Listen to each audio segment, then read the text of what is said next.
doctrina. Incluso tuve que debatir 3 días con un cura, era el vicario y se metió evangélico, y el párroco me llamó y me dijo, tengo un problema. El cura vicario se metió evangélico Pentecostal Unido y no quiere bautizar en el nombre del Padre, del Hijo y del Espíritu Santo, en el nombre del Señor Jesús, y dice que la Iglesia Católica está equivocada. Bueno, todas mentiras. Y ya la gente está dividida. ¿Y qué hacemos?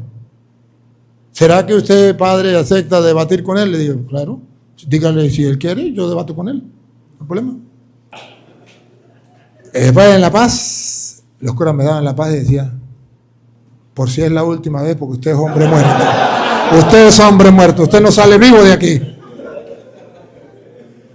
Sí, tenían miedo. El llamado San Marcos, San Marcos capítulo 3, versículo 13, es claro.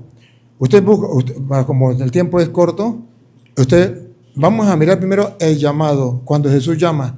En Hechos de los Apóstoles, capítulo 6, versículo 4, ya no es cuando el Señor llama, sino cuando ya Hechos, pues es cuando ya la iglesia comienza a caminar. Pero ustedes verán que cuando Jesús llama, a cuando ya está caminando la iglesia, es el mismo ideal.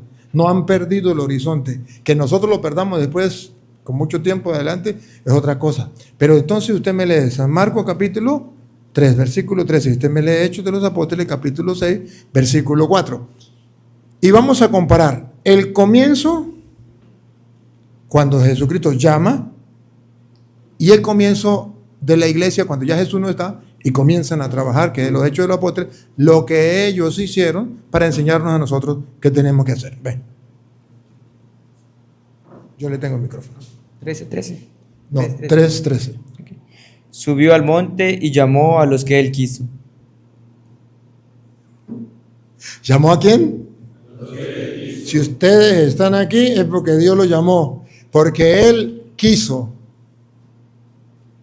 Ahora es el problema de ustedes, pero Él quiso llamarlos a ustedes, no es casualidad. Llamó a los que Él quiso. Sigue. Cuando estuvieron junto a él, creó un grupo de 12 para que... ¿Para qué? Creó un grupo de 12, a eso se llama congregación, a eso llamamos iglesia. Iglesia significa congregación, un grupo de 12. ¿Para qué? Esto es importante. ¿Para qué lo llamó Dios al seminario? Para estudiar filosofía y teología. No, señor.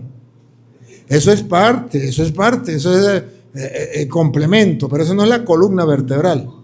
Eso es como lo demás. Pero la columna vertebral está aquí. ¿Para qué lo llamó?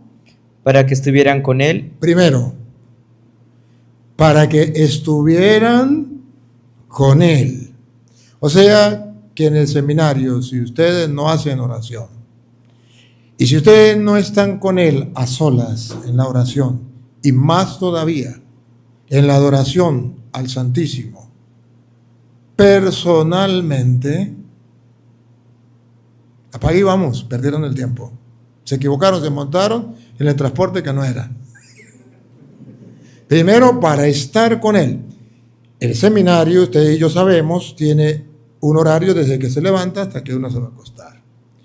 Y casi todo es comunitario para enseñarnos a vivir comunitariamente. Pero cada uno también debe tener su vida personal. Y no se le impone, no se le dice, porque si es personal, es de su persona. Es usted quien tiene que tomar decisión en qué momento va a tener el encuentro personal de lo que el Papa Francisco hablaba, un encuentro personal con el Señor. Usted tiene que saber en qué momento durante el día va a tener ese encuentro personal con el Señor. Porque ¿para qué lo llamó? Para que estuvieran con Él. Y eso es a través del encuentro. Especialmente, somos seminaristas, somos sacerdotes y tenemos que estar el encuentro con Él en la adoración del Santísimo a solas, sin hablar, solo estar con Él. Punto. Aquí hay un poco de barro, tú eres el alfarero, no te voy a decir qué vas a hacer, tú eres el alfarero y sabes qué va a hacer conmigo. Aquí está este poco de barro. Nos llamó para estar y Él agarra y hace con nosotros lo que Él quiere. Pero debemos estar con Él.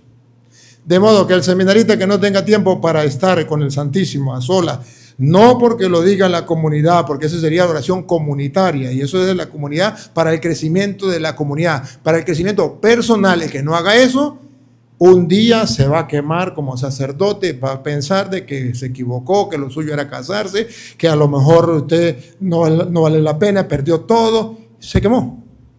¿Por qué? Porque si lo llamó para estar con él y no cultivó eso, se equivocó. De otra manera, esta empresa, entre comillas, no es humana, es divina. No es de ustedes, no es del Papa, es de Dios. Y por tanto debemos estar con Él. Lo llamó para estar con Él. Segundo. Y para enviarlos a predicar. Listo. ¿Qué es lo que no entienden? Ya. Ahí está el secreto. Los llamó para estar con Él y para enviarlos a... Miren, hermanos, si no estuviera en la Sagrada Escritura, yo no se lo hablaría con tanta certeza y tanta seguridad. Es más, yo soy testigo de eso. Si yo no tuviera el tiempo para orar y para leer la palabra de Dios, no fuera cura. Y no tuviera la dicha, el regalo que Dios me da de poder llevar la palabra y que muchas personas escuchen la palabra y que Dios ver los milagros que Dios hace a través de la palabra. No lo vería. Pero todo el secreto y el éxito, gracias a Dios, de mi vida ha sido creer esto, que me llamó para estar con Él. Esté cansado, esté lo que sea, yo tengo que tener tiempo para Él. Y para leer las Escrituras, porque nadie da lo que no tiene, porque Él me envía es a predicar. Pero pasó el tiempo, viene entonces Hechos de los Apóstoles, nos encontramos con los Hechos de los Apóstoles. Y los Hechos de los Apóstoles ya no está Cristo, ya están los apóstoles caminando. Y vamos a ver si los apóstoles se identifican con esto. Hechos 6, 4. Y nosotros persistiremos en la oración. ¿Y nosotros qué? Persistiremos en la oración. Bueno, si desde que Él nos llamó para estar con Él, nosotros no podemos cambiar eso. Eso no lo puede cambiar nadie. Y si usted se llama nadie, usted tampoco. Entonces nos llamó para estar con Él. Y dice, nosotros vamos ¿a qué? Perseverar en... Perseverar. ¿Sabe qué significa perseverar? Sencillo. Un día con ganas y un día sin ganas son 2 días iguales que yo tengo que orar. Eso significa perseverar. Porque no tengo ganas, entonces no oro. Eso no es perseverar. Ya perdí la perseverancia. La perseverancia es un día con ganas y un día sin ganas. 2 días tengo que orar. Nosotros nos dedicamos, otra vez, el 4. Y nosotros persistiremos en la oración. Y nosotros persistiremos en la oración. ¿Para qué nos llamó? Para estar. Segundo. Y en el ministerio de la palabra. Nos dio un ministerio. Y vamos a perseverar en el ministerio de la palabra. O sea, que según Jesucristo y según los Hechos de los Apóstoles, no se concibe un seminarista que no ore ni lea la palabra. Ese no sirve para nada. O sí sirve para destruir la fe de la gente. Para eso. Para más nada. De modo que toda la filosofía y la teología tiene sentido y tiene valor y vale la pena en cuanto y tanto tú seas un hombre de oración y de la palabra. Y si no, es basura. Es basura. Y los teólogos no se molesten y los filósofos tampoco. Pero es basura. Ahora, cuando esa filosofía y esa teología llega a un hombre de oración y de la palabra, es un tesoro. Porque entonces la filosofía lo ayuda a pensar. Lo ayuda a relacionarse con los intelectuales y vamos. Y la teología me ayuda también a mirar cómo hago yo para exponer, pero también quienes expusieron la doctrina de la iglesia, la enseñanza del Señor, y cómo hago yo para ver cómo saco de allí para mi vida y para la vida de los demás. En esto consiste. Pero una cosa debe tener presente. Usted tiene ustedes que están leyendo, ¿no? Léame el 2, Hechos 2. Y por si acaso, leímos el 4. El 2 dice, Entonces los 12 convocaron a la multitud de los discípulos. Los 12, ya no estaba Cristo, convocaron a la multitud de los discípulos y le dijeron, escuche, No es justo que nosotros dejemos la palabra de Dios.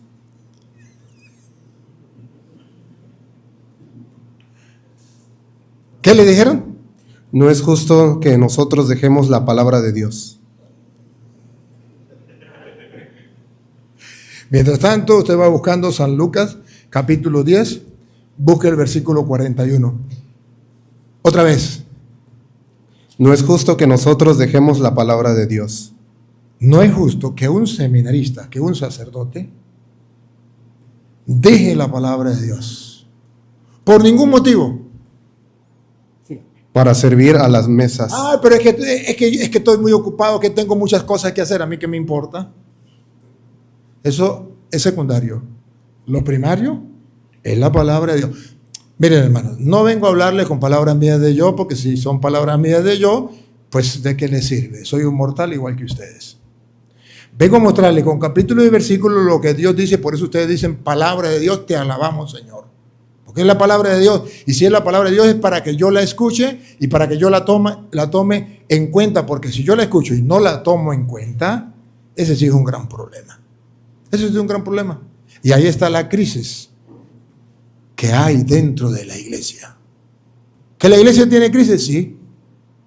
Pero no es crisis económica, no es crisis ni siquiera de curas, ni de obispo ni de seminarista, es crisis de fe. Es crisis de fe. Es que estamos faltos de fe por no creer en la palabra. Eso es un gran problema. Y les voy a mostrar. Usted me busca entonces. Usted tiene a San Lucas, ¿verdad? 10:41. Y usted me va a buscar Hebreos 4:2. Le respondió el Señor, Marta, Marta, te preocupas y te agitas por muchas cosas. Los hechos de los apóstoles dicen, no es correcto que nosotros mandemos la palabra de Dios para ponernos al servicio de muchas cosas. Jesús le dice a Marta, Marta, Marta, muchas cosas Te preocupan y te agitas por muchas cosas. Y hay necesidad de pocas, o mejor de una sola. ¿Hay necesidad? Oh, Jesucristo es extremista, al extremo. En el seminario hay necesidad para los seminaristas de una sola cosa. Usted puede decir, no, hay muchas cosas importantes, para Cristo no. Para Cristo, una sola cosa necesaria. Todavía no ha dicho qué es. María ha elegido la mejor parte. Esa única cosa es la mejor parte. Todavía no ha dicho qué es. Que no le será quitada. Y nadie se lo podrá quitar. Y yo lo digo por experiencia. Nadie me puede quitar esto. El regalo que Dios me da de poder gustar la palabra y poder predicar la palabra, nadie me la puede quitar. Me pueden insultar, me pueden maldecir, pueden estar en contra mía, pueden decir lo que sea, pero no me lo pueden quitar. Es un regalo de Dios, es una gracia de Dios. Es la mejor parte, nadie me la puede quitar, una sola cosa necesaria. ¿Quieren saber qué es? ¿Qué es lo que es necesario? ¿Qué es la mejor parte que nadie nos puede quitar? Pues echemos para atrás. Desde el versículo 38. Ahí mismo, pero el 38. Yendo todos de camino, entró en un pueblo, donde una mujer llamada Marta lo recibió en su casa. Tenía esta una hermana llamada María. Estamos llegando. Doña Lupa, la encendemos para hacerle zoom para que lo vean. Una cosa es necesaria. Es la mejor parte y nadie se la puede quitar. Vamos a ver qué es. La de María. Que sentada a los pies del Señor. Ahí viene. ¿Qué era lo que hacía María? Sentada a los pies del Señor. ¿Para qué nos llamó? Para estar con Él. Sentada a los pies del Señor. Estaba con Él. Segundo. Escuchaba su palabra. ¿Ah? Escuchaba su palabra. La mejor parte. La más importante de todas, que nadie nos puede quitar, es sentarnos a los pies del Señor, estar con Él y escuchar su palabra. Escuchar su palabra. Por cuestiones de tiempo, ustedes recuerdan allá, ahí mismo, ahí mismo está. Lucas 11, busque el 28, ahí mismo, 11, 28, uno más un poquitico. Pero él dijo, dichosos más bien los que oyen la palabra de Dios y la guardan. Dichosos más bien los seminaristas que tienen tiempo para estudiar filosofía y teología. No. Dichosos más bien los que tienen tiempo para leer la palabra y ponerla en la mejor parte. Vuelvo y repito, ¿hay que estudiar la filosofía? Sí, para tener el conocimiento. ¿Hay que estudiar la teología? Sí, para poder nosotros saber lo que otros han explicado y cómo explicar la doctrina, la fe. Eso es necesario, urgente. Pero la base esencial, la fuente, es la palabra. Dichoso más bien aquel seminarista que escucha la palabra de Dios y la pone en práctica.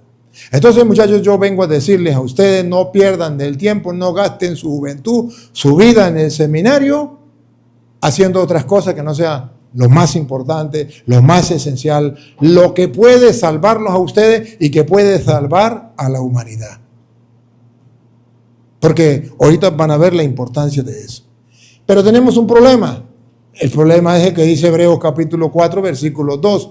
Hebreos capítulo 4, versículo 2 nos viene a decir que el pueblo de Israel, siendo el pueblo elegido por Dios, llegó un momento, al igual de ustedes y yo que somos los elegidos del Señor, ellos llegaron a un momento en que perdieron la amistad con Dios por algo muy importante. Vamos a ver qué fue lo que les pasó.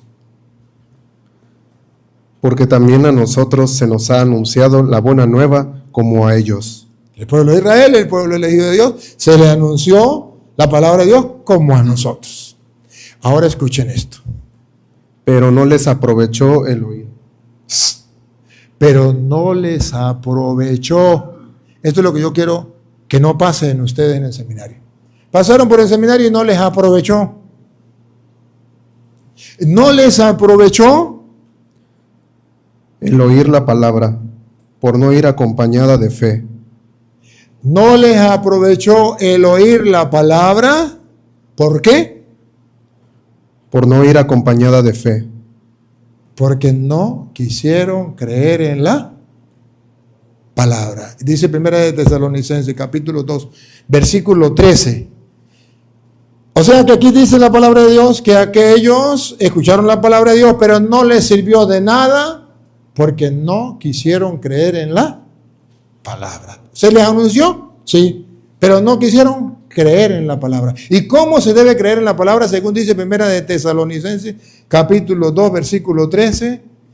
¿Cómo debería creerse en la palabra? Escuche. De ahí que tampoco nosotros dejemos de dar gracias a Dios, porque al recibir la palabra de Dios, porque al recibir la palabra de Dios, escuchen esto despacio, que os predicamos, la que les predicamos, no la acogisteis como palabra humana. aquí está el detalle. Seminaristas, la palabra de Dios no se recibe como palabra humana. ¿Cómo se recibe? Sino cuál es en verdad, como palabra de Dios. Así se recibe la Sagrada Escritura. ¿Cuál es en verdad? Como palabra de Dios. La Santa Madre Iglesia nos enseña, pero cuando leemos la palabra de Dios decimos, palabra de Dios, te alabamos, Señor. ¿Qué nos enseña? Precisamente que nosotros tenemos que ser capaces de recibir la Sagrada Escritura como lo que es en realidad, como palabra de Dios. Si no la recibimos como palabra de Dios, estamos fracasados.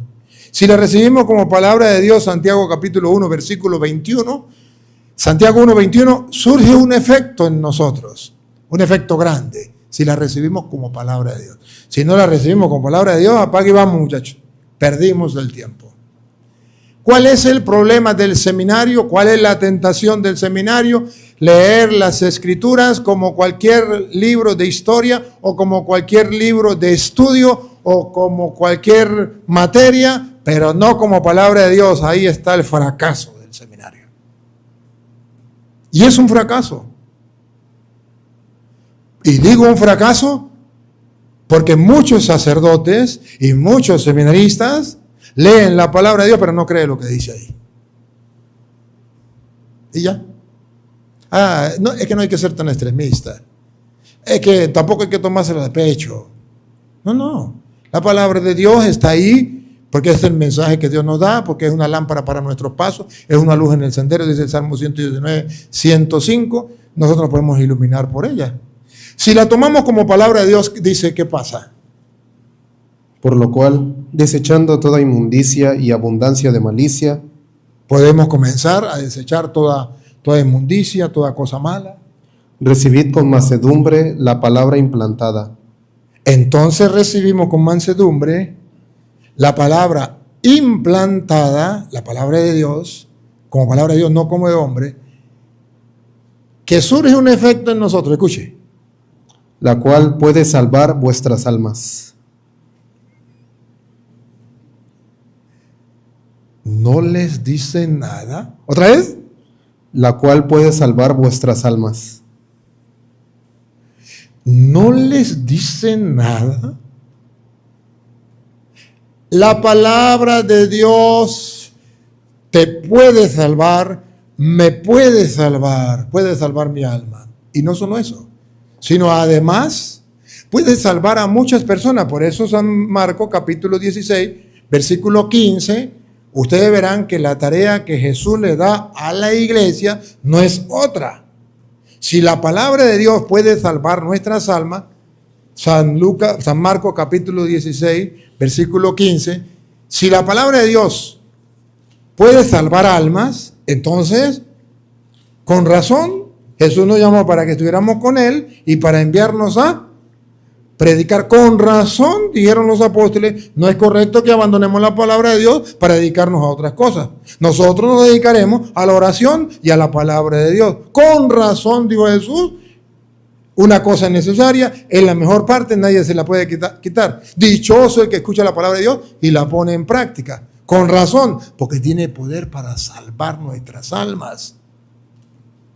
Y entonces, por eso usted verá que de tres evangelistas insisten que Jesús resucitado manda a los apóstoles a predicar la palabra. Primero Marcos, después Mateo 28, 19, 28, 20. Primero Marcos 16, 15. Luego les dijo, id por todo el mundo y proclamad la buena nueva a toda la creación. Vayan a proclamar la buena nueva a toda la creación, le dijo los apóstoles. Nadie da lo que no tiene.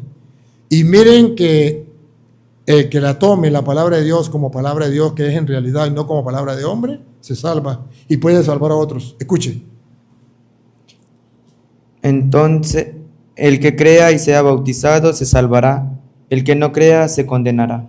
La palabra de Dios es motivo de salvación. Usted va a ir a predicar. Esa es su tarea. Cuando usted se ordene, su tarea es ir a predicar la palabra de Dios. Y el que crea se salvará. Usted es instrumento de salvación. El que no quiera creer, eso ya es problema de él. Usted cumplió con su tarea. Usted predicó. Si no se quiere creer, se condenará, pero no es culpa suya. Usted cumplió con su tarea. El problema es que si no cumplimos la palabra de Dios, si no la predicamos, perros mudos, incapaces de predicar la palabra del Señor. Qué bravo. No debemos nosotros quedarnos callados por no predicar la palabra de Dios, pero nadie da lo que no tiene. Necesitamos predicarla. San Mateo, entonces usted busca San Lucas capítulo 24, porque está San Marcos, está San Mateo. Qué curioso. Jesús resucitado, dice Marcos, manda a predicar la palabra de Dios. San Mateo, Jesús resucitado, resucita. Si le parece a los apóstoles, ¿para qué? Van a ir a predicar la palabra.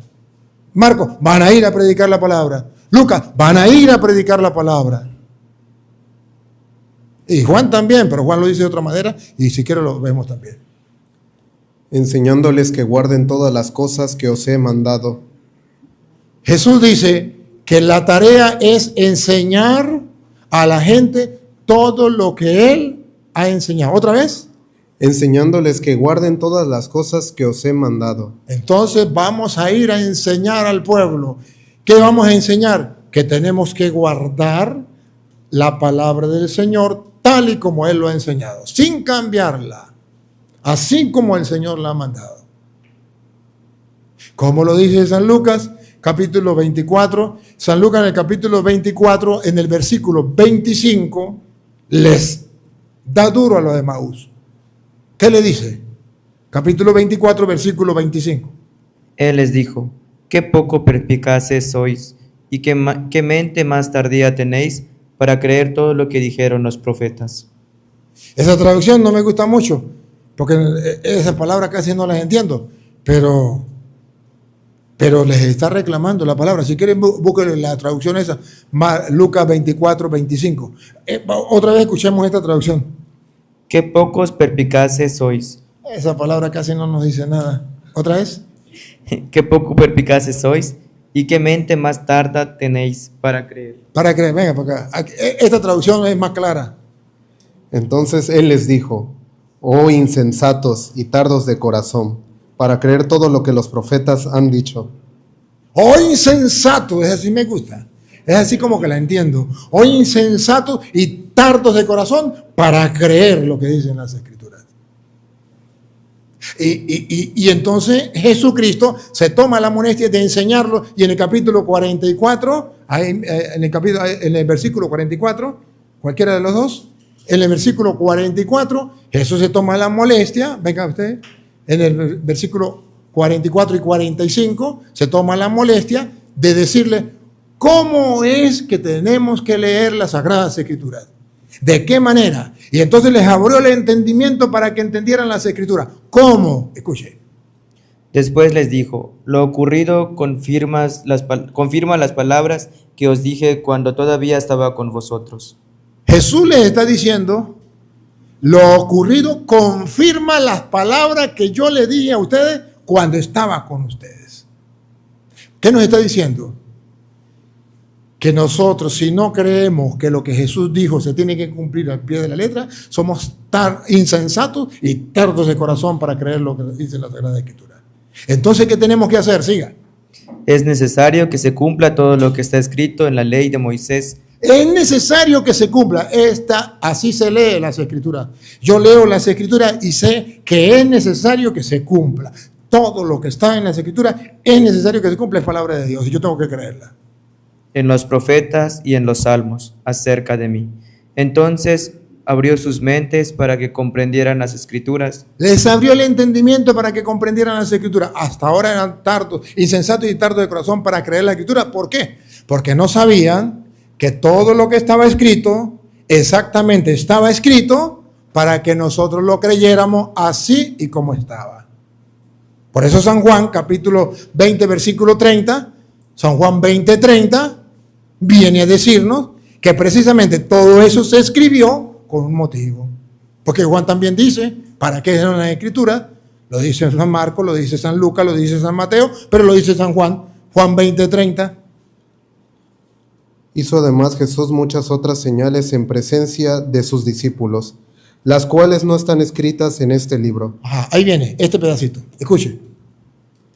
Pero estas se han escrito para... Estas se han escrito, ¿para qué? Para que creáis. ¿Para qué se escribieron estas? Para que creamos. En primer lugar, Que Jesús es el Cristo, que Jesús es el Cristo. Y en segundo lugar, el Hijo de Dios, y para que creyendo tengáis vida en su nombre. es una oferta, mire, es una oferta. Cuando usted descubre esto y usted lo cree, usted lo apuesta, usted lo predica, usted va tranquilo porque tiene quien lo respalde. Algunos de ustedes han visto mis videos y he tenido que enfrentarme con protestantes, con ateos, he tenido que enfrentarme con miles de personas en el mundo. ¿Qué es? ¿Cuál es la fuerza? ¿De dónde viene la fuerza? ¿De dónde viene el éxito de creer en la palabra? Aquí está la palabra. Pelee contra la palabra, no es conmigo. Pelee contra la palabra. Yo creo en la palabra. Predico la palabra. ¿Cuántos se convierten? Muchos. Porque creo en la palabra. Creo que la palabra de Dios es viva y eficaz, dice Hebreos 4:12, más penetrante que una espada de doble filo, que llega hasta los tuétanos. No hay ser humano que pueda resistir. Necesitamos, hermanos, creer en la palabra. ¿Cuál es la intención que yo tengo hoy?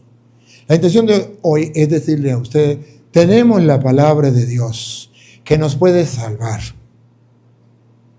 Pero esa palabra de Dios, ustedes y yo hemos sido llamados para gustarla, para saborearla, para darla al pueblo, para que la gente se salve.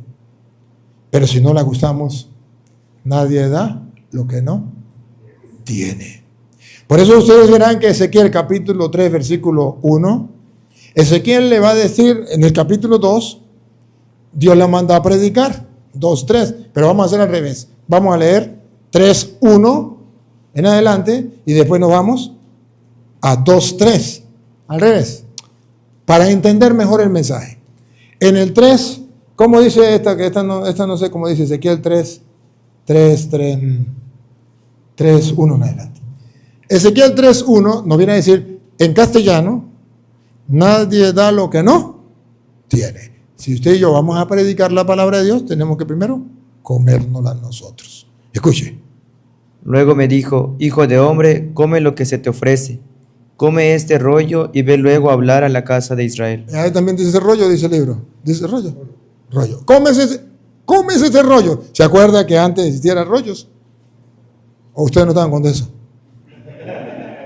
Bueno, pero a lo mejor lo han estudiado. Eran rollos, ¿verdad? Nosotros tenemos ahorita los libros. Bueno, cómese ese rollo. ¿Otra vez?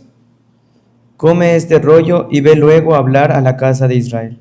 Nadie da lo que no tiene. Si usted no se come ese rollo, usted hablará de todo menos de la palabra de Dios. Pero después que usted se come el rollo, usted va a ir a predicar la palabra de Dios. Y la va a saborear. Y va a hacer que el pueblo la saboree. Va a tener fe y va a hacer que la gente tenga fe. Porque el trabajo de nosotros es precisamente que la gente crea. Ese es nuestro trabajo. ¿Pero crea en qué? ¿En mí? No, porque yo soy un mortal. Crea en Dios, crea en su palabra. Entonces, todo lo que está escrito es para que nosotros, ya lo dijo Juan, todo esto se escribió para que crean. Y para nosotros creer, y los demás también. Vaya, prediquen el evangelio. El que crea, se salvará. La palabra es para que creer.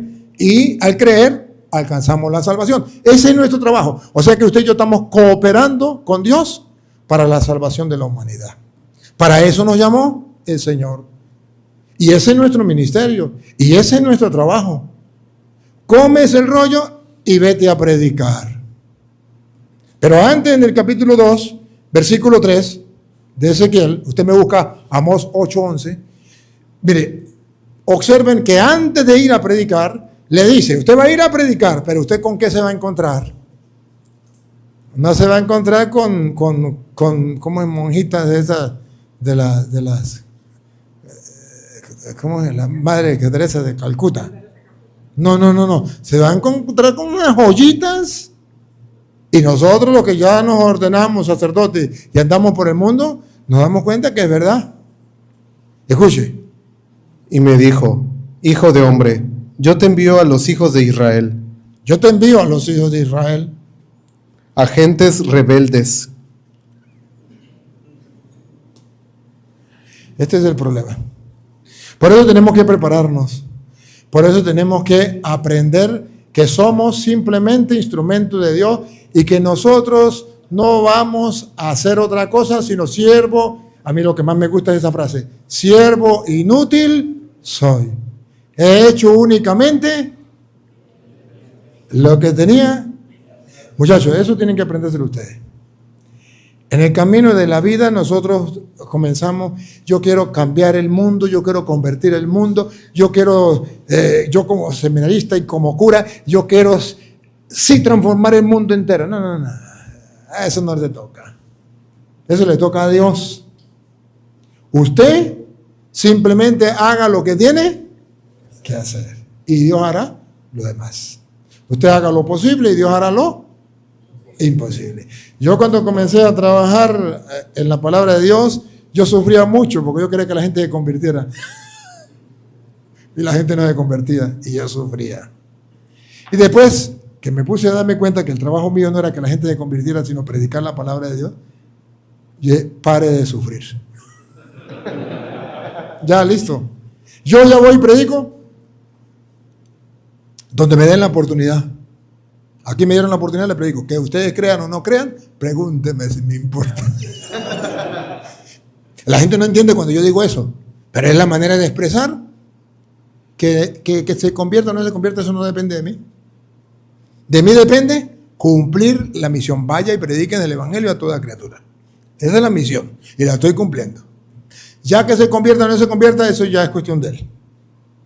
¿Por qué? Porque yo soy como el campesino que siembra la semilla. A mí me van a pagar por sembrar la semilla. Si no nace, no me importa, de todas maneras ya me pagaron. El trato era sembrar la semilla. Entonces, ustedes van formándose en el seminario y ustedes, ¿para qué? Para ir a predicar. No para que la gente se convierta, van a ir a predicar. Que se convierta o no se convierta le toca a Dios.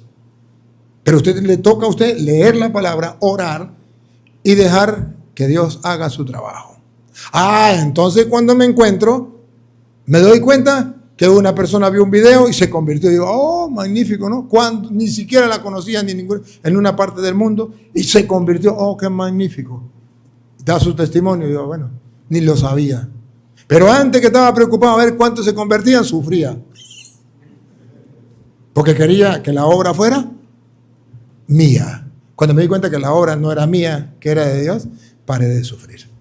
Entonces dice otra vez, agentes rebeldes que se rebelaron contra mí. Ustedes van a ir a predicar la palabra de Dios a gente rebelde. En el mundo en que estamos, gente rebelde, gente que no acepta la palabra de Dios.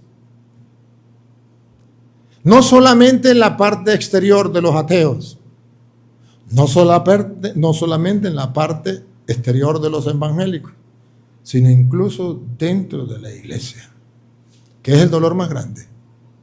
Cuando usted comience a predicar la palabra de Dios, será gente rebelde, gente en contra, no solo de los de afuera, también los de dentro. Incluso compañeros de ustedes. Cuando usted comience a leer la Biblia, muchos de sus compañeros lo llamarán loco. Este está loco, este se metió evangélico, mirá, sí, el toro 3 o el toro 2, el no sé qué. Y comienza a burlarse, sí. Y el otro, para que no se burle, no leo más la Biblia. Sí. Porque nos olvidamos que dice la Biblia, le van a ir a predicar a gente rebelde. A mí me han mentado la madre, a mí me han insultado. ¿No han visto los videos? De unos gemelos por allá, ¿a dónde fue? En Paraguay. Me trataron tranquilo, no ha pasado nada. Yo ya lo sé, está escrito. Gente rebelde. Ellos y sus padres se han rebelado contra mí hasta este mismo día. Entonces no es contra mí, es contra Dios. Que la arreglen con él. Yo pues te envío a hijos de duro rostro y de empedernido corazón. Yo te envío a gente de pedernido rostro y duro corazón. Pongámosle así porque no me olvidó cómo es. O sea, gente que no está dispuesta. Ahí está el secreto, muchachos. La tarea de nosotros es ir a predicar a gente que no está dispuesta, que tiene una mente contraria, que tiene un corazón distinto. ¿Se acuerdan ustedes cómo dice el Evangelio de San Marcos cuando comenzó el Evangelio de nuestro Señor Jesucristo? ¿Cómo dice que comenzó? Ustedes lo pueden leer en el capítulo 1, versículo 1 en adelante.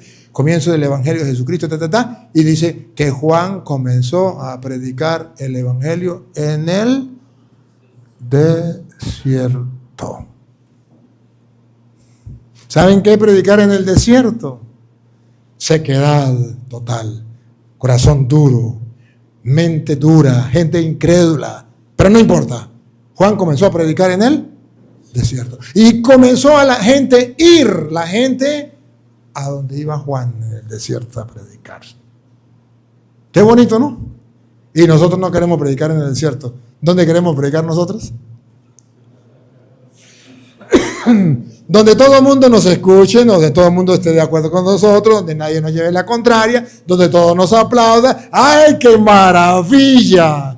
Pero si nos llegan a criticar, si nos llegan a insultar, si nos llegan a maldecir, cuando mi sobrino montó los videos en YouTube y comenzaban a insultarme, a decirme cuántas cosas. Mi sobrino llegó un día casi llorando y me dice, tío, mire todos los insultos que hago. Comienzo a ¿cómo se llama eso? Cuando impide, a cortar eso, a bloquearlos, bueno, sí, algo, a bloquear a eso, para que no escriban mal, déjalo tranquilo, que boten el veneno. Pero tío, pero mire lo que están diciendo. A mí que me importa que digan todo lo que quieran. Gente dura de corazón, ¿y qué vamos a hacer? Déjalo, que boten el veneno y Dios hará su trabajo. Y vean los mensajes, y vean cómo me insultan. Yo no contesto ni un mensaje, porque es que está escrito y yo estoy convencido de eso. Gente de duro corazón, de corazón obstinado, de mente dura, testarudos. A ese mundo nos vamos a enfrentar. Pero ojo, y sabiendo que nos vamos a enfrentar a ese mundo, ¿tenemos que predicar? Sí. ¿Se acuerda que Pablo dice, prediquen a tiempo y a destiempo? Entonces me deja Amós para después. Y usted me busca a segunda de... No, que no se me olvide Amós, ¿no? Segunda de Timoteo 4. No, todavía no. Ahorita después de Entonces, vean ustedes cómo va la palabra de Dios diciendo que va a ser a gente testaruda. Pero hay que predicarle la palabra del Señor. Siga.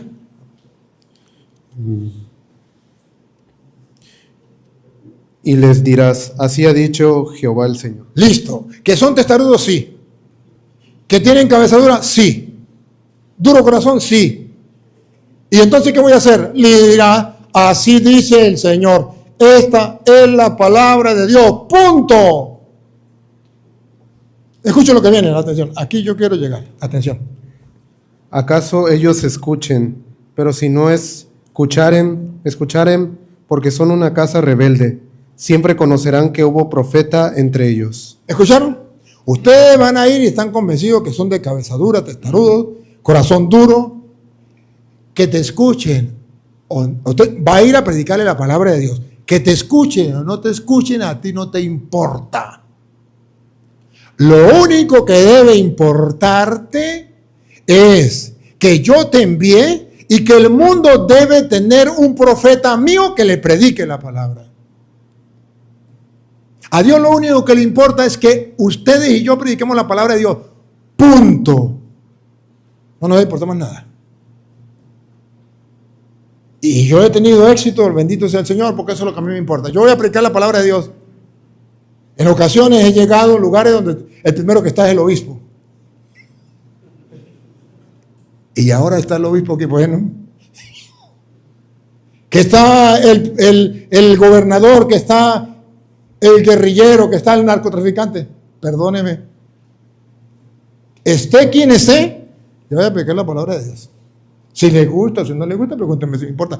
Lo único importante es que sepan que hay alguien de parte de Dios que va a predicarles la palabra de Dios, aunque sean testarudos.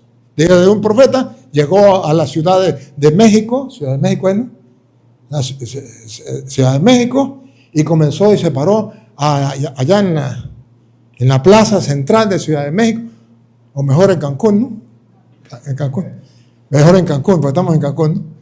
Si hay una plaza por aquí, ¿no? Bueno, en la plaza central, y comenzó a predicar en toda la plaza, y pasaba la gente, y miraba, y pasaba, y unos se reían, otros lo insultaban, y él seguía predicando ahí, predicando, y uno lo estaba viendo, y todos los días predicaba. Llegó el que estaba viendo y le dice, amigo, es que usted no se da cuenta que nadie le presta atención. ¿No se da cuenta que todo el mundo pasa y se ríe y se burla? Y usted predique. Sí, me doy cuenta, ¿Y entonces por qué sigue predicando? ¿No se da cuenta que está perdiendo el tiempo? Digo, porque es que el que me mandó a mí a predicar, me dijo que predicara. Si me escuchan o no me escuchan, a mí no me importa. A mí me están pagando para que predicara esto. Y ella no me importa que me escuchen o no me escuchen. Ese es el profeta. Y eso es lo que le dice el profeta aquí Dios. Yo le voy a pagar para que predique. Punto. ¿Que son de corazón duro? Bueno. Pero ojo, estas personas que no quieren escuchar la palabra de Dios son de corazón duro, sí. Testarudos, sí. Pero ahora dice, tú vas a ir a predicar la palabra de Dios sabiendo que son testarudos. Lo importante es que sepan que hay un profeta entre ellos. Pero si tú no lo haces, ahí viene el problema. Hoy te lo van a ver. Si tú no lo haces, tú serás un testarudo más. ponga cuidado. Ahí viene. Y tu hijo de hombre, no les temas, No les temas. Va a venir problema, lo van a insultar, lo van a maldecir. ni les tengas miedo de sus palabras. Le van a insultar, le van a aventar la madre, lo van a mandar para el infierno. No le tengan miedo a hacer palabras. Aunque te hallas entre zarzas y espinos, Aunque sean bien malos, aunque sean narcotraficantes, guerrilleros, aunque sean asesinos, predique la palabra. y moras con escorpiones. Son escorpiones. No tengas miedo de sus palabras, ni temas delante de ellos, porque son casa rebelde. Ya tiene que saberlo. El mundo está lleno de eso. ¿Qué vamos a hacer? Pero ahí nos está mandando Dios. Sí, siga. Les hablarás, pues, mis palabras, ¿Qué es lo que tenemos que hablarle? Pero para eso tenemos que comernos el rollo. Por eso va a decir en el capítulo 3, tiene que comerse el rollo. Le van a hablar mis palabras. Por eso, seminarista, que no se estudie las Sagradas Escrituras, que no lea, todos ustedes deberían haber, mejor no levante la mano. Todos tenían que haberse leído las Escrituras, la Biblia completa. No una vez, muchas veces. Muchas veces. Yo, gracias a Dios, cuando llegué al seminario, ya me había leído la Sagrada Escritura varias veces. Gracias a mi papá, que me había enseñado. Y en el seminario me la volví a leer otro poco. Pero ya deberían leerse la Sagrada Escritura. Ajá, sigue. les hablarás, pues, mis palabras, escuchen o dejen de escuchar. ¿A usted qué le importa? Hágalo y punto. Te he mandado y obedeces. No es nada. Aquí viene lo bueno. Dale. Porque son muy rebeldes. Mas tú, hijo de hombre, oye lo que yo te hablo. Oye lo que yo te hablo. Ahora te toca a ti, seminarista. Oye lo que yo te hablo. No seas rebelde, No seas rebelde. como la casa rebelde. Como esos sinvergüenza, casa rebelde de corazones testarudos, mente tapada. O lo que Jesús le dice, oh insensatos y tardos de corazón para creer lo que dice la Sagrada Escritura. O sea, el peligro de nosotros es porque aquellos no nos quieren escuchar, porque aquellos nos critican, nos insultan, nos callamos la boca. Entonces pasamos a formar parte de ese grupo testarudo y rebelde. Unos porque no quieren escuchar la palabra de Dios, testarudos y rebeldes. Y otros porque no quieren predicar la palabra de Dios, se vuelven testarudos y rebeldes. Y ahí estamos los curas y los seminaristas. Testarudos y rebeldes. No queremos predicar la palabra de Dios. Más cuando hay dificultad. Una anécdota. Estaba en el seminario, trabajando en uno de los seminarios que trabajé. Y decían, los formadores decían, bueno, a ver, ¿y quién va a predicar en esa misa? Yo llegué, estaban en esa discusión. ¿Y quién va a predicar en la misa? No, yo no. Y el otro, no, yo no. A fin sale uno y dice, digámosle a Toro que predique. Entonces, Toro, venga acá. Vamos a ir a una misa, a un entierro. ¿Será que usted predica? ¿Por qué no? Y me dan la oportunidad. Bueno, ya tenemos quien predique. Y llegamos allá, llegó el vicario general y llegó, porque las cosas eran grandes, algo había pasado, pero yo era inocente, yo no sabía, yo como la pasaba siempre era en retiro por allá y otra cosa, ignorante de lo que estaba pasando. Y llegué, había gente, la iglesia era gigante, y había gente pero por fuera, y yo, tanta gente. Y entonces cuando llega el vicario general y llegan los vicarios de pastorales y tal, yo digo, y estando tan grandes excelencias aquí, ¿voy a predicar yo? Dice, no, es que nosotros no vamos a predicar. No, nosotros no predicamos, ¿no? O sea que voy a predicar yo. Sí, no, Toro, tiene que predicar usted, si no, no predica nadie. Bueno, está bien. Cuando ya me estaba revistiendo, todos cuando nos pusimos a revestir, entonces se me acerca el párroco y me dice, quiero que entienda que los que están muertos allí Pues mire, la cosa es brava porque ahí hay unos que son de la guerrilla, otros narcotraficantes, y la mayoría que van a estar en la misa son narcotraficantes y guerrilleros y están hasta armados. Y por eso nadie quiso predicar y por eso le tiraron el ganso a usted. ¡Ah, bárbaro! Bueno, está bien. Así es la cosa, pero menos mal que Dios me inspira. Y agarré y con la palabra de Dios, tome. Y entonces me explicó que había sido un problema que habían tenido y se habían matado entre ellos. Y bueno, y había un problema y tenían ¿cómo es? La culebra, ¿no? Querían. Y prediqué la palabra de Dios, toda. Lo que era el pecado y lo que era la gracia y qué tal. Pero eso sí, cuando yo predicaba, ni un ruido había. Los curas se miraban nomás, pelaban los ojos. Y claro, y yo le dije, ¿cuánto va a predicar? Y yo le dije, ¿cuánto tiempo? Y no, pues lo que usted quiera predicar. Y le dije, lo que usted quiera predicar. Me jalé 2 horas en la predicación. Después en La Paz, los curas me daban la paz y decían, por si es la última vez, porque usted es hombre muerto. Usted es hombre muerto, usted no sale vivo de aquí. Sí, tenían miedo. Pues creo que no me mataron, estoy vivo todavía. Pero ¿sabe qué? A pesar de que era gente dura, le prediqué la palabra de Dios. El gobierno, a mí en Venezuela saben que el gobierno es duro, fuerte. Es que se murió el presidente, yo fui párroco del presidente que se murió. Y yo tenía que estar ahí en el pueblo de él con su familia. Y yo les predicaba la palabra de Dios. Y les decía la verdad, así cantar. No me querían, me odiaban. Incluso agarraban la homilía, vamos a refutar al cura, la homilía para que se dé cuenta que es un escuálido, que no sé qué, que más. Y ponga la homilía. Y yo decía, por si alguien cree que es palabra mía de yo, busquen la Biblia, capítulo tal, versículo tal de tal libro, para que no diga que son palabras mías de yo. Y decía, deje que ruede, busquen más adelante, ya va a comenzar a hablar de política, ya va a comenzar a hablar, y terminaba, no pudimos hacer nada, que venga otro y lo haga porque nosotros no somos expertos en eso. Claro, yo le hablaba con la palabra de Dios, me odiaban, no me querían, pero les predicaba con la palabra de Dios que podían hacer. Entonces, esto es verdad. Y por eso yo les digo a ustedes, tenemos que hacerlo. Y dice San Pablo, 2 de Timoteo, capítulo 4, versículo 1 en adelante, muchachos, escuche. Te conjuro en presencia de Dios. Te conjuro en presencia de Dios. Y de Cristo Jesús, que ha de venir a juzgar a vivos y muertos. Cuidado, es algo delicado, nos van a juzgar. Cuando vengan los juicios de los vivos y los muertos, nos van a juzgar.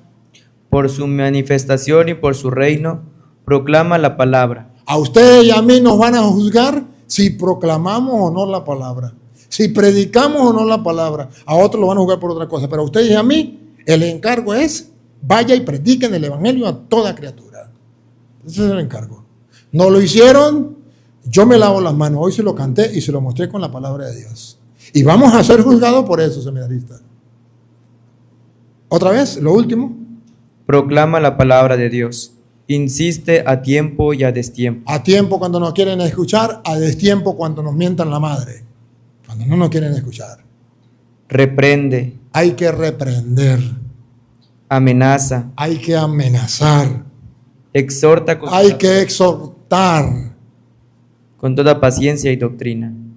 Pero con toda paciencia y doctrina. Muchachos, esto es importante. Si en la predicación usted no mantiene la doctrina, sus palabras son basura. Porque Cristo dejó su doctrina, Cristo nos adoctrinó. Ámense los unos a los otros como yo los he amado. Nos adoctrinó, distinto al mundo. Al que le dé por la mejilla derecha, ponle la izquierda. Nos adoctrinó, distinto al mundo. Y nos dio una doctrina. Y nosotros tenemos que predicar la doctrina. Y esto es importante. Porque San Pablo dice, no solamente se trata de predicar, se trata de predicar la doctrina. Y ahí es donde yo quiero que ustedes vean entonces por qué los protestantes, a pesar de que predican, está mal. Están mal porque están predicando no la doctrina. Y es un gran problema. Dice que tenemos que predicar y predicar la doctrina. Importante nosotros tenerlo muy presente. Primera de Timoteo, usted se quede ahí. Primera de Timoteo capítulo 4 versículo 16. Si yo predico la doctrina, entonces me salvo yo y salvo a los que me escuchan. Primera de Timoteo capítulo 4 versículo 16. A ver. Ten cuidado de ti mismo y de la doctrina. ¿Qué? Escuche, muchachos, escuche. Otra vez. Ten cuidado de ti mismo y de la doctrina. ¿Quién le escribe a quién? ¿Pablo le escribe a quién? Y eso se llama carta pastoral. ¿Por qué es pastoral? Porque le escribe a un pastor de la iglesia, a un obispo, que es Timoteo. Entonces por eso se llama carta pastoral. Que Pablo le escribe no a un laico, le escribe a un pastor de la iglesia. Carta pastoral. Y le dice, otra vez, ten cuidado de ti mismo y de la doctrina. Y de la doctrina, siga. Persiste en ello. Persiste en ello, en la doctrina. Pues haciendo esto, te salvarás a ti mismo y a los que te oyeren. Con la doctrina nos salvamos nosotros y como él es pastor de la iglesia por carta pastoral, va a salvar a los que le escuchen. Gracias. Entonces venga. Pablo dice, hay que predicar con la doctrina. De aquí que el católico ignorante dice, pero yo fui a una secta protestante y a los evangélicos, allá se canta, aquí se ora, allá tienen la Biblia, aquí tienen la Biblia, el mismo Dios y el mismo Dios. Ajá. Y la doctrina, a eso no me importa. Ay, mira. Cuando la Biblia dice que lo que se tiene que predicar es la doctrina, y donde usted y yo podemos reconocer a un falso profeta y a un verdadero profeta en la doctrina. Por eso Jesús dijo, por sus frutos. ¿Cuál es el fruto? Y dice, un árbol bueno no puede dar frutos malos. Y además, cuando dice de la doctrina, el Señor Jesús, y usted no por razones de tiempo, está en Mateo capítulo 7, versículo 15, donde dice, cuídense de los falsos profetas. Y viene a explicar, un árbol de uvas, imposible que pueda dar mangos. Se lo traigo al castellano. Si es de uvas, tiene que dar uvas, no mangos. Porque el árbol se conoce por su... Si es un árbol de pera, no puede dar manzanas. Porque el árbol se conoce por el fruto. Si es pera, miremos el fruto. Pues dio pera. Entonces es pera. Pero si dio manzana, no es pera, es manzana. El árbol se conoce por su fruto. El fruto es la doctrina. Lo que enseña. Si enseña que María es una prostituta, si enseña que el Papa es la bestia, que la iglesia es la gran ramera, entonces no es manzana. Esa no es manzana. Eso es otra cosa. Entonces, ¿qué Jesús dice? Esos son espinos. Esos son abrojos. De ahí no se puede sacar nada. El árbol se conoce por su fruto. ¿Cuál es el fruto? Entonces, la doctrina. Por la doctrina te salvarás tú y también salvará a todos los que te escuchen. Van a predicar entonces todo con doctrina. Otra vez repítalo, la doctrina. Proclamar una palabra insistente, porque vendrán tiempos en... No, más atrás. Exhorta con toda paciencia y doctrina. Con toda paciencia y doctrina. ¿Por qué? ¿Por qué la importancia de la doctrina? Que aquí donde los seminaristas y muchos sacerdotes dicen, pero es que los hermanos separados son nuestros hermanos y eso es lo mismo. ¿Lo mismo? ¿Conoce la doctrina de ellos? No la conocen, ¿verdad? Entonces no diga que es lo mismo. Le pongo sencillo, miremos la doctrina. Testigo de Jehová, doctrina. Jesucristo no es Dios, es Superman. Doctrina católica, Jesucristo es Dios. Es lo mismo, solo ignorante. Doctrina de un pentecostal unido. La Santísima Trinidad es el diablo. Doctrina católica, la Santísima Trinidad es el misterio de un solo Dios en tres divinas personas. Dios, solo un ignorante dice que es lo mismo, porque no conoce la doctrina. Entonces, la doctrina es lo que nos hace ver cuál es el verdadero y cuál es el falso profeta, porque Jesús les dijo en Mateo 28, 20, ¿se acuerdan? Van a ir a enseñar lo que yo les he enseñado. Listo. Pero también dice que el Espíritu Santo que vendrá les va a enseñar y les va a recordar todo lo que yo les he enseñado. Juan 14, 26 en adelante. Entonces, oye, ustedes podrán ver que nosotros tenemos que centrar la mirada en la doctrina. Cuando un sacerdote no mira la doctrina, cuando un seminarista no ve la doctrina, dice, es lo mismo ser católico que ser protestante. Claro, allí se canta, aquí se canta, allí se ora, el mismo Dios, la misma Biblia. Es ignorancia, es desconocimiento. Sigue. Porque vendrá un tiempo en que los hombres no soportarán. No corra. Otra vez. Porque vendrá un tiempo Profecía se tiene que cumplir. Estamos en ese tiempo en que los hombres en que los hombres, atención seminaristas, no soportarán la doctrina sana. ¿cuál es el problema? La doctrina. Entonces el seminarista dice, pero es el mismo Dios. ¿Y quién dice que no? Pero la Biblia dice que tiene que observar en la doctrina, y eso no lo está observando usted. ¿Por qué no le hace caso a la palabra de Dios? ¿No se da cuenta que el daño está en la doctrina? ¿No se da cuenta que el veneno está en la doctrina? ¿No se da cuenta? No se da cuenta. ¿Otra vez? Porque vendrá un tiempo. Porque vendrá un tiempo en que los hombres no soportarán la doctrina sana. No soportarán la doctrina sana. O sea, lo que le digan mentiras, las cosas que inventen, eso sí lo soportan, les gusta. Pero la doctrina sana, no. Y como no la soporta, ¿qué hacen? Sino que arrastrados por sus propias pasiones, Sus propias pasiones, sus deseos y pensamientos, serán con un montón de maestros por el prurito de oír novedades. entonces van a seguir un poco de maestros que traigan novedades, doctrinas falsas. Siga. Apartarán sus oídos de la verdad. Escuchen, escuchen. Cuando no se ama y conoce la doctrina, van a apartar el oído de la verdad. No importa que sea seminarista o sea cura. Yo he visto seminaristas salirse del seminario y meterse en evangélico porque no tuvieron presente la doctrina. Y decían eso es lo mismo. He conocido curas también. Puedo decir, eso es lo mismo. Por no tomar en cuenta la doctrina. Incluso tuve que debatir 3 días con un cura. Era el vicario y se metió en evangélico. Y el párroco me llamó y me dijo, tengo un problema. El cura vicario se metió en evangélico Pentecostal Unido y no quiere bautizar en el nombre del Padre, del Hijo y del Espíritu Santo, ni en el nombre del Señor Jesús. Y dice que la Iglesia Católica está equivocada. Bueno, todas las mentiras.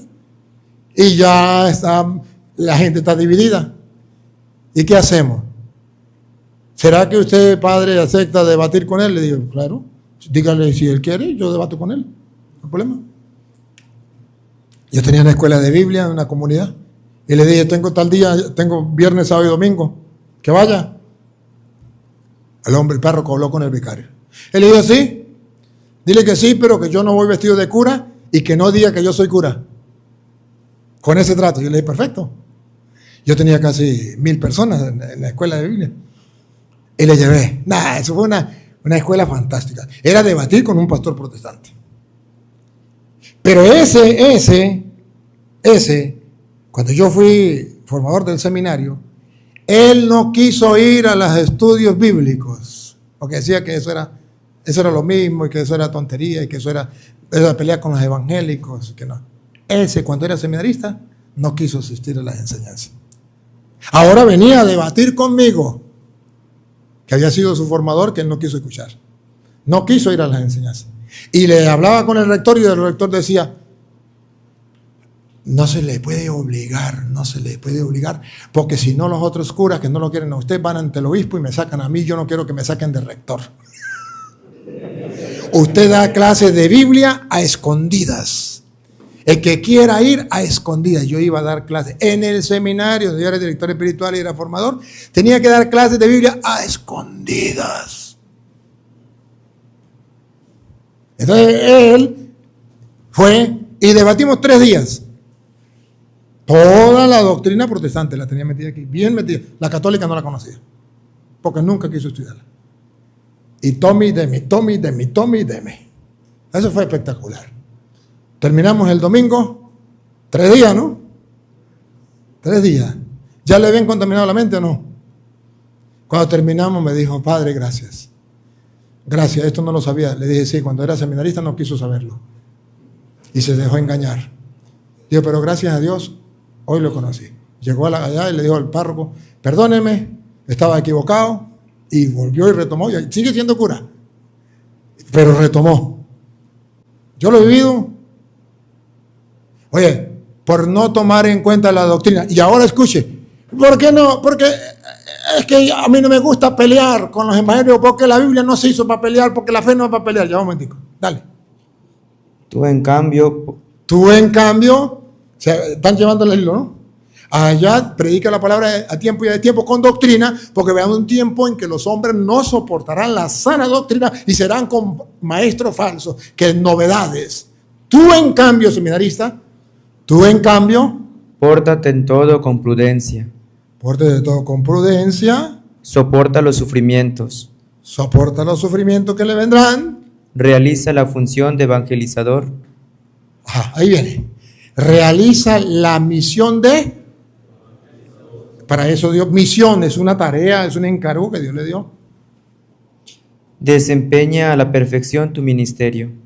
Es un ministerio, es un trabajo, es un encargo. Pero ¿cómo lo tiene que desempeñar? Con prudencia. No. A la perfección. ¿Cómo? A la perfección. ¿Cómo? A la perfección. Su ministerio a la perfección. Eso es lo que yo quiero proponerles hoy. A la perfección. ¿Qué? Porque yo estoy a punto de ser derramado en libación y el momento de mi partida es inminente.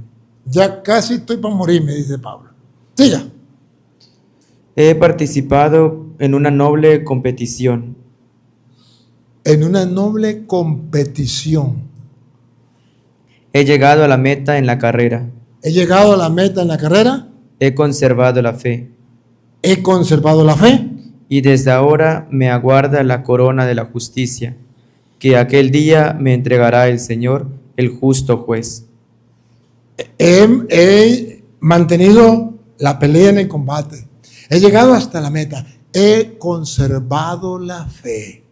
No me he ido, me he salido de la doctrina, no me he salido de la fe. Ahora me espera la corona que el justo juez me tiene preparada. Entonces, nosotros tenemos que cumplir esa misión. Dice Amós, ahora sí, Amós capítulo, ¿quién era el de Amós? Bueno, déjenlo aquel entonces. ¿Usted lo tiene ahí? Aquí lo tenemos. Amós capítulo 8, versículo 11. ¿Por qué Pablo dice, predica la palabra a tiempo y a destiempo? Porque vendrá un tiempo en que los hombres no soportarán la sana doctrina. Ahora mire lo que dice Amós. Mirad, ya vienen días, oráculo del Señor Yahvé, en que mandaré hambre a la tierra, no hambre de pan, ni sed de agua, sino de oír la palabra de Yahvé.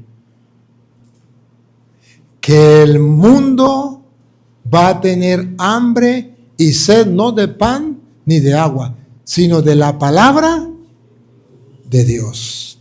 Otra vez. Mirad, ya vienen días, oráculo del Señor Yahvé, en que mandaré hambre a la tierra, no hambre de pan ni sed de agua, sino de oír la palabra de Yahvé. El hambre que tiene el mundo de hoy es hambre de oír la palabra de Dios. Si no, pregúntenme a mí. Que he tenido que recorrer el mundo y va gente de todas partes a escuchar la palabra de Dios. Y predico no 1 hora, 2 horas, 3 horas, la hora que me toque, ya no puedo predicar mucho por la garganta. Y la gente se le escala, y la gente se le espera, y la gente le gusta porque tiene sed y hambre de la palabra de Dios. En Estados Unidos, donde la gente está entretenida con el trabajo, está entretenida con los quehaceres, no tiene tiempo para Dios. Y miles de personas acuden a escuchar la palabra de Dios. Más bien queda gente por fuera porque no cabe. Tienen sed y hambre de la palabra de Dios. ¿Por qué? Porque los curas y los seminaristas nos hemos olvidado de predicar la palabra de Dios. Porque no tenemos tiempo. Porque nos hemos convertido solamente en administradores de sacramentos, pero se nos olvidó cuál es la misión. Predicar la palabra del Señor. Siga. Entonces vagarán de mar a mar, andarán errantes de norte a levante. Mire, andarán errantes de no sé dónde a no sé dónde. En busca de la palabra de Yahvé, pero no la encontrarán. En busca de la palabra de Dios, pero no la encontrarán. Y ya estamos en su tiempo. Y la gente anda buscando la palabra de Dios, se meten a antiguos pentecostales, buscando sed de palabra de Dios, pero ahí no la encuentran. Porque ahí lo que hacen es ensuciar la palabra de Dios. Y estamos en ese tiempo. Y ¿cuánto tiempo me queda para yo saber más o menos de que yo no? Padre, ¿cuánto? ¿Ya? ¿Se acabó? Ay. Bueno, pero no me da chance de tocar este momentico nomás. Porque ya termino, ya. Busque la página 396 era, ¿no? 396 era la página, ¿eh? Búsqueme aquí la página 396. Miren, hermanos, voy a terminar, pero yo quiero terminar con el Vaticano II. ¿Por qué con el Vaticano II? Porque ustedes en el seminario van a tener formadores o profesores que les van a decir que la apologética no es de la iglesia, que no es de Dios, que eso no está bien. Que lo que se pide es el ecumenismo. Y que el ecumenismo es un supermercado de religiones. Todo es lo mismo. Todo es igual. El ecumenismo es que yo vaya con los evangélicos, que ore con los evangélicos, que coma con los evangélicos, que vaya al culto de los evangélicos y que los evangélicos vayan a mi casa y me prediquen y todo. Que eso es lo mismo, que no hay ninguna diferencia. Que eso es el ecumenismo. Pero eso no es lo que enseña la iglesia. Yo quiero que ustedes vean que lo que enseña la iglesia, que es ecumenismo, ustedes lo tengan presente. Y está en el Vaticano II, Unitatis Reintegratio. Número 4. 9 y 11. El 4. El número 4 aquí. El 4. Viene a explicar un poquito lo que es ecumenismo. ¿Sí? Y cómo se realiza el ecumenismo. Para que ustedes tengan presente y se den cuenta que el ecumenismo es lo que el Padre Toro está haciendo. Yo estoy haciendo ecumenismo, según dice esto aquí. Y si no, y si estoy equivocado, ustedes lo van a ver, que el Vaticano II va a decir, está equivocado, eso no es ecumenismo. Ustedes van a ver, detectar que el trabajo que yo estoy haciendo se llama ecumenismo. Que muchos sacerdotes dicen, no, que el cura Toro lo que hace es pelear con los evangélicos. Eso no es ecumenismo. La iglesia nos pide ecumenismo. Ya va un momentico. ¿Qué es ecumenismo? La Iglesia Católica tiene un documento que se llama Vaticano II, Unitatis Reintegratio, número 4, número 9, número 11, donde explica y donde dice, cuidado con un falso ecumenismo. Cuidado. Vamos a ver. El 4. Como quiera que hoy, en muchas partes del mundo, por inspiración del Espíritu Santo, se hacen muchos esfuerzos con la oración, la palabra y la acción para llegar a aquella plenitud de unidad que Jesucristo quiere. Este Santo Sínodo exhorta a todos los católicos a que, reconociendo los signos de los tiempos, participen diligentemente en la tarea ecuménica. ¿Tenemos que ser ecuménicos? Sí. Ajá, pero ¿qué es ser ecuménico? Ahí está el detalle, dijo Cantinflas. Eso es lo que yo quiero que vean. ¿Qué es ser ecuménico? Por movimiento ecuménico. Ah, viene la explicación. Por movimiento ecuménico. Se entiende, para que nadie invente, para que no digan ecumenismo es que yo me vaya a los evangélicos a escucharlos, o que yo traiga a los evangélicos a mi parroquia para que me prediquen. No digan mentiras. ¿Qué se entiende por ecumenismo? Dale. Las actividades e iniciativas que, según la variedad de necesidades de la Iglesia y las características de la época, se susciten y se ordenan a favorecer la unidad de los cristianos. Todo lo que, ecumenismo, todo lo que usted y yo hagamos para buscar la unidad de los cristianos. Ajá. ¿Y qué será ese todo? ahorita viene la explicación de esto todo. O sea, ecumenismo es buscar la unidad de los cristianos. Ahora, hasta ahí vamos. Ahora, ¿cómo? Tales son, en primer lugar, En primer lugar, en primer lugar, va. todos los esfuerzos para eliminar palabras, juicios y acciones que no respondan según la justicia y la verdad. Tenemos que eliminar palabras. ¿Cuáles palabras tenemos que eliminar? Que no respondan. A la justicia y la verdad. Cuando usted diga algo de lo evangélico que sea verdad, eso no lo tiene que eliminar. Lo que tiene que eliminar son todas aquellas palabras que no estén de acuerdo con la justicia y la verdad. Ahí sí. ¿Y la justicia qué es? La justicia es el escuchar la palabra de Dios sin cambiarla y creerla tal y como Dios la dijo. Eso es justicia.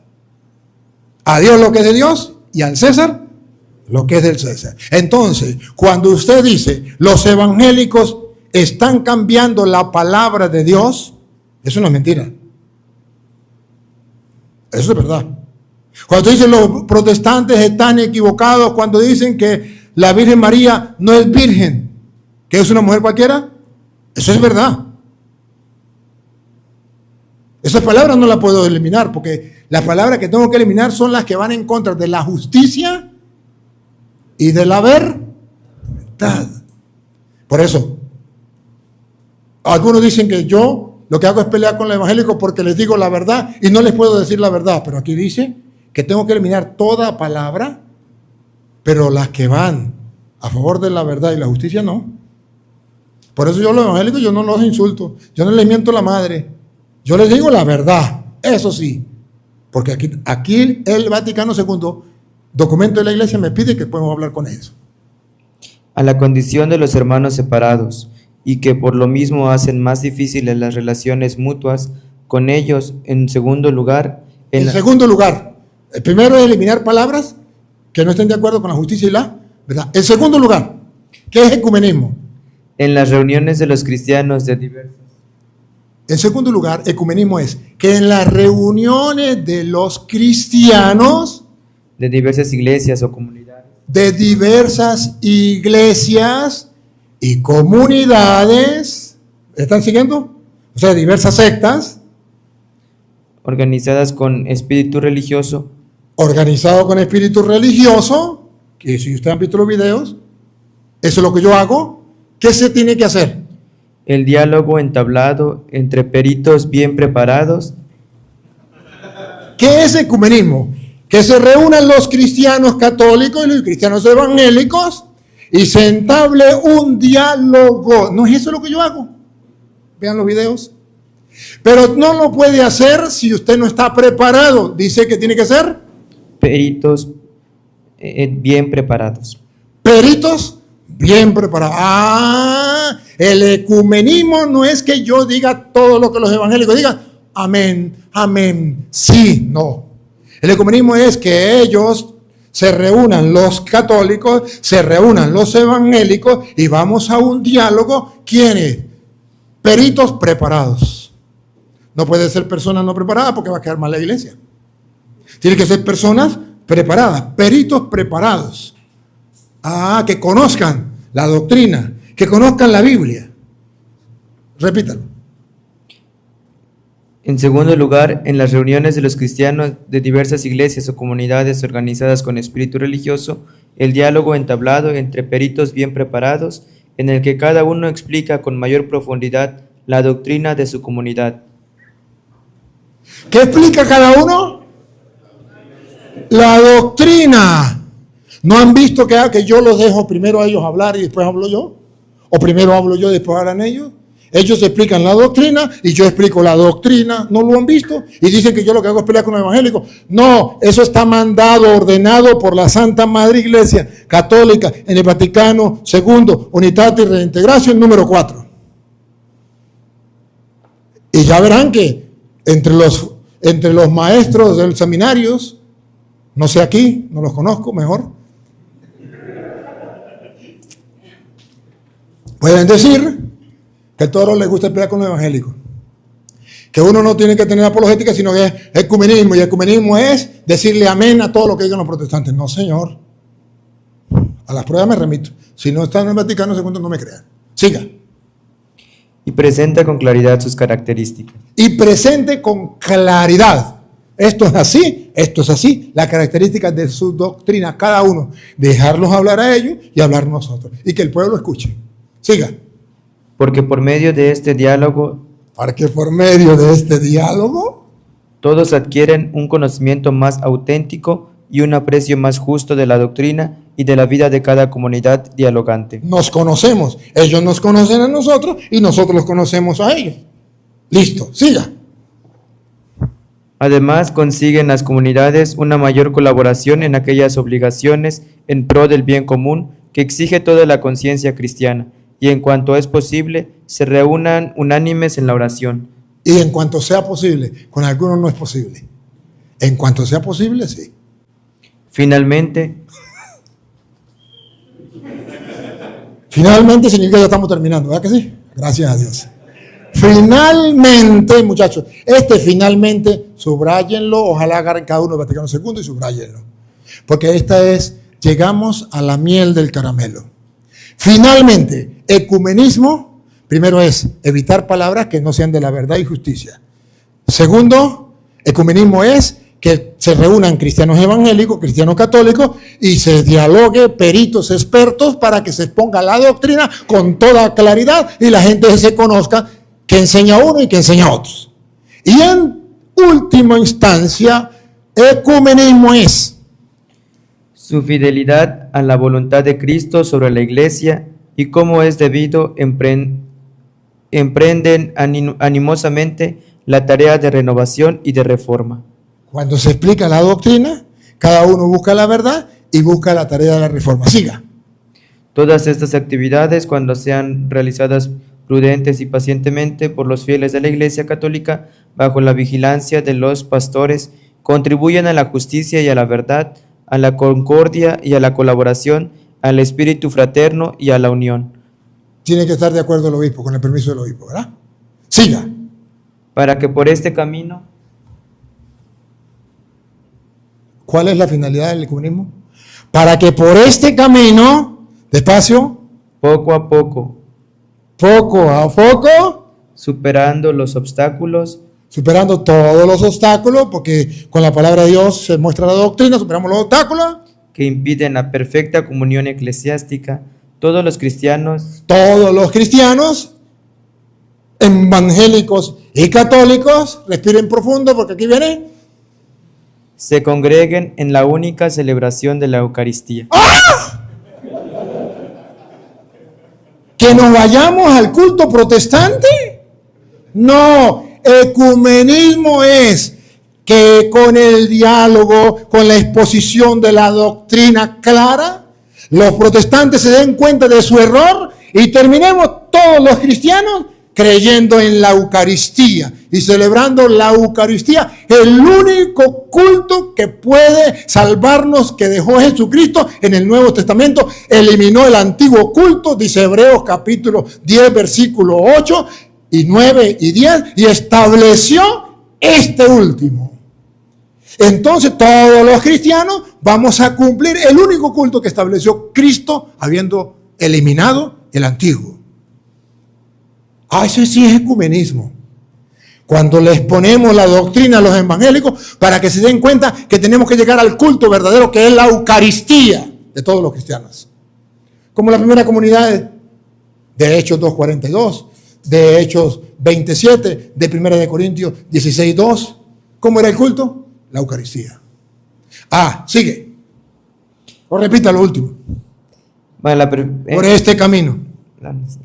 Poco a poco, superando los obstáculos que impiden la perfecta comunión eclesiástica, todos los cristianos se congreguen en la única celebración de la Eucaristía. ¿Dónde? ¿En la iglesia evangélica? Vamos a ver dónde.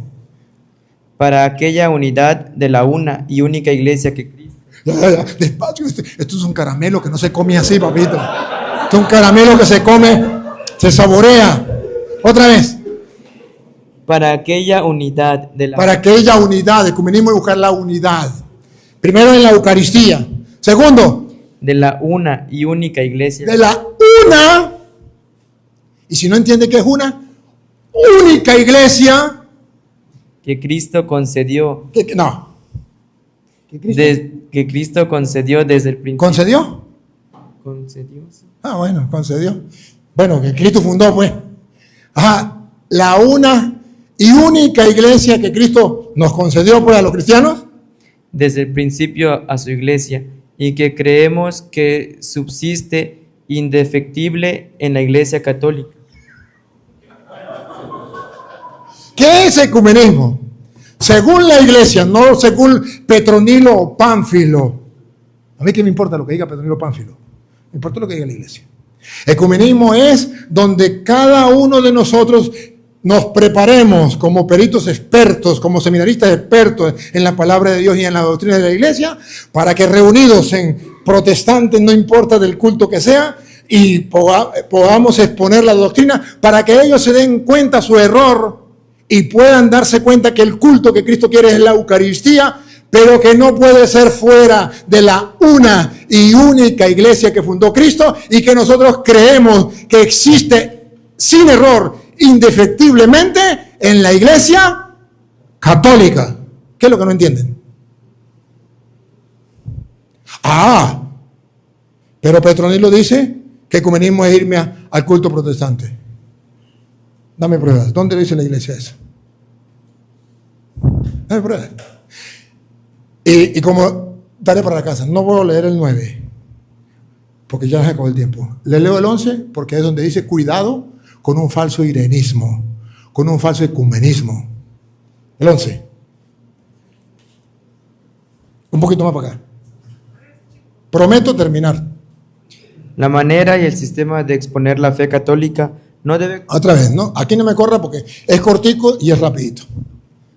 La manera y el sistema de exponer la fe católica La manera como se expone la fe católica no debe convertirse en modo alguno en obstáculo para el diálogo con los hermanos. no es un problema. No es un problema para el diálogo con los protestantes. La manera, como hace el Padre Toro, de exponer el diálogo, la manera de exponer la doctrina, eso no es un problema. Es que es un problema porque eso es pelear. No, eso no es ningún problema. ¿Quién le metió en la cabeza a usted que era un problema? Otra vez. La manera y el sistema de exponer la fe católica no debe convertirse en modo alguno en obstáculo para el diálogo con los hermanos. Que usted exponga la doctrina de la iglesia, la fe católica, eso no es problema. Eso no es pelear. ¿Quién dijo eso? ¿Quién le metió en la cabeza eso? Siga. Es de todo punto necesario Eso es más bien necesario. que se exponga claramente toda la doctrina. Que se exponga. Es necesario que se exponga claramente. No una parte, toda la doctrina. ¿Eso es pelear? No, eso es ecumenismo. Vean los videos, a ver si yo no estoy practicando esto. A la prueba me remito. Nada es tan ajeno al ecumenismo. Óiganlo los seminaristas, óiganlo para que nadie le meta gato por liebre. Otra vez. Nada es tan ajeno al ecumenismo Nada es tan lejano y tan ajeno al ecumenismo del que ustedes hablan. ¿Que qué? como ese falso irenismo.